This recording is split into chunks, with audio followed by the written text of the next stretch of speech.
नमस्कार, हर्ष न्यूज की तेज गति वाली बुलेटिन छत्तीसगढ़ रफ्तार में आपका स्वागत है। चलिए शुरू करते हैं क्षेत्रीय खबरों की तेज बुलेटिन छत्तीसगढ़ रफ्तार।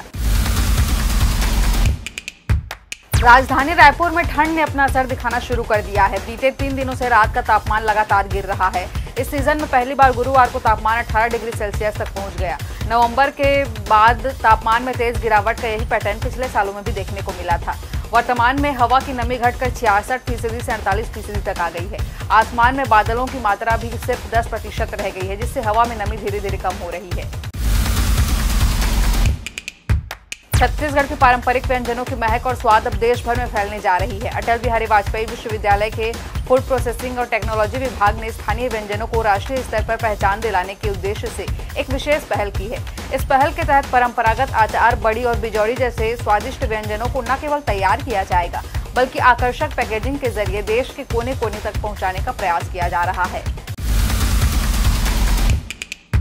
2 दिन पहले मंगलवार को प्लेटफॉर्म 7-8 की लाइन पर अजगर को रेंगते हुए देखा गया, जिस पर रेस्क्यू दल को बुलाया गया। दल के सदस्यों ने रेस्क्यू के बाद फदहा खार के जंगल में उसे छोड़ दिया। गुरुवार को फिर अजगर दिखा, हालांकि उसे रेस्क्यू करने की स्थिति नहीं बनी। रेस्क्यू से पहले ही वह ट्रेन की चपेट में आ गया। स्टेशन में चूहा बड़ी संख्या में है। चूहों को निवाला बनाने के लिए अजगर पहुंच रहे हैं। लगातार इस तरह की घटना से यात्रियों के बीच दहशत का माहौल बना हुआ है।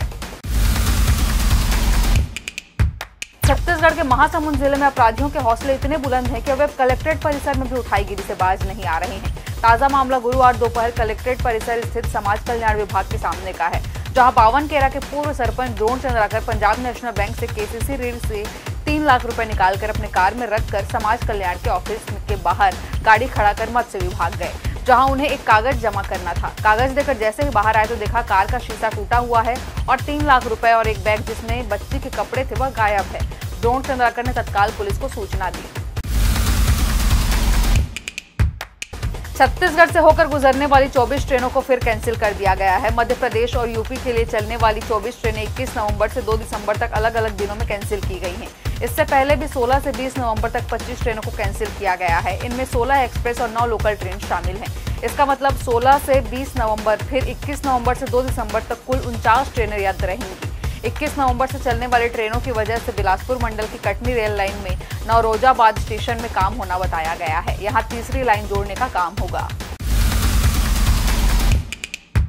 नागपुर से कोलकाता जा रही फ्लाइट में उस समय 187 यात्री और 6 क्रू मेंबर यात्रियों की जान सांसत में आ गई, जब एक युवक चिल्लाने लगा कि विमान में डायनामाइट बम है, ये कभी भी फट सकता है। यह सुनकर लोग दहशत में आ गए। क्रू ने इसकी सूचना पायलट को दी। उस समय विमान रायपुर के पास था। दरअसल इंडिगो एयरलाइंस की नागपुर कोलकाता फ्लाइट गुरुवार को अपने तय समय सुबह 7:20 में नागपुर के लिए रवाना हुई।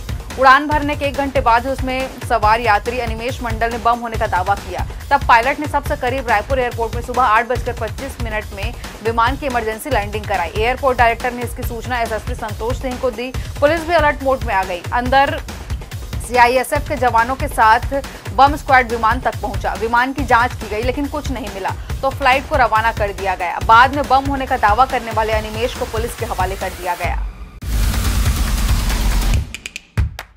छत्तीसगढ़ में आबकारी विभाग ने मोबाइल बेस्ड एप्लीकेशन मनपसंद लॉन्च किया है। इससे ग्राहक मदिरा दुकानों में शराब की उपलब्धता, ब्रांड, कीमत की ऑनलाइन जानकारी प्राप्त कर सकेंगे। ऐप के लॉन्च होने के बाद कांग्रेस साय सरकार पर लगातार निशाना साध रही है। पूर्व सीएम भूपेश बघेल ने सोशल मीडिया पर लिखा कि छत्तीसगढ़ में स्कूल बंद, स्कॉच शुरू। वहीं पीसीसी चीफ बैज ने कहा कि शिक्षा के क्षेत्र में इस तरह के ऐप बनाने चाहिए, लेकिन सरकार घर घर तक शराब पहुंचा रही है। इस पर बीजेपी ने भी पलटवार किया है। उन्होंने संजय श्रीवास्तव ने कहा कि बघेल को कम से कम अपनी गिरवा में झांक लेना था। सीएम विष्णुदेव साय ने गुरुवार को छत्तीसगढ़ की नई औद्योगिक विकास नीति का विमोचन किया। राज्य सरकार ने भारत सरकार के विजन 2047 की परिकल्पना को साकार करने और राज्य के औद्योगिक विकास को नई गति देने के उद्देश्य के साथ नई औद्योगिक विकास नीति 2024 से 30 की घोषणा की है। यह नीति 1 नवंबर से लागू हो चुकी है। इस नीति के माध्यम से राज्य के युवाओं के लिए कौशल युक्त रोजगारों का सृजन करते हुए अगले 5 सालों में 5 लाख नए औपचारिक क्षेत्र के रोजगार का लक्ष्य रखा गया है।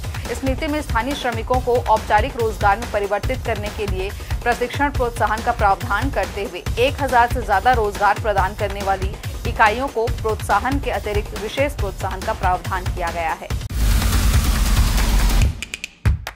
अपने विवादित बयानों की वजह से हमेशा सुर्खियों में रहने वाले छत्तीसगढ़ के कांकेर लोकसभा सीट के बीजेपी सांसद भोजराज नाग एक बार फिर अपने बिगड़े बोल से चर्चा में आ गए हैं। दरअसल जिले में कच्चे से अंतागढ़ तक सड़क निर्माण का काम चल रहा है। इस दौरान किए जा रहे कार्य को गुणवत्ताहीन बताते हुए ग्रामीणों ने सांसद नाग से शिकायत की, जिसके बाद वो मौके हालात का जायजा लेने पहुंचे। इस दौरान उन्होंने कह दिया कि सड़क निर्माण में पीडब्ल्यूडी और ठेकेदार को भी लताड़ लगा दी।